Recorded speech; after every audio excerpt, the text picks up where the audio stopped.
but was saying, despite that, what can be done? So we came back and met with President Mugabe, Prime Minister. As it happens, he was accompanied by the current president of Zimbabwe, Emmerson Mnangagwa, who was at the time Minister of National Security.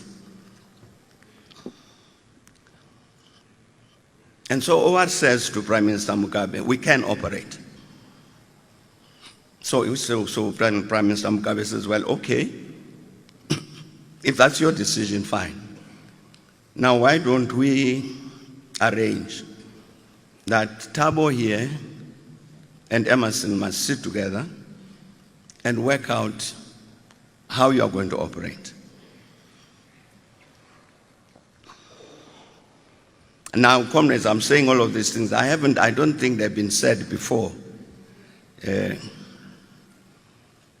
We worked out a system of cooperation,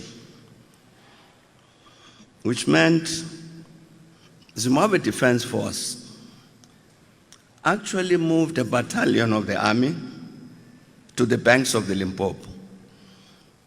The reason for that was that we could then bring in weapons from Zambia into Zimbabwe, which the Zimbabwe army would pick up at the border, take them through Zimbabwe to that battalion, so that our people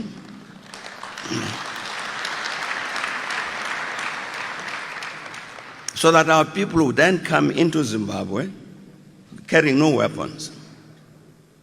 Instead, the Zimbabwe government would issue them with false identity cards. There were a lot of roadblocks at that time. So as they go through as Zimbabweans and collect their weapons on the banks of the Limpopo. I'm saying this is April, May 1980.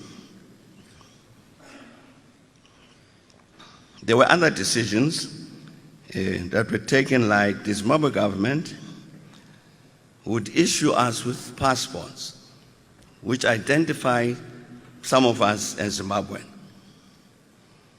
in order to facilitate movement in the context of any matter that would be sensitive. So instead of me traveling as Thabo Mbeki to some secret meeting somewhere in the world, I would travel as Patrick João to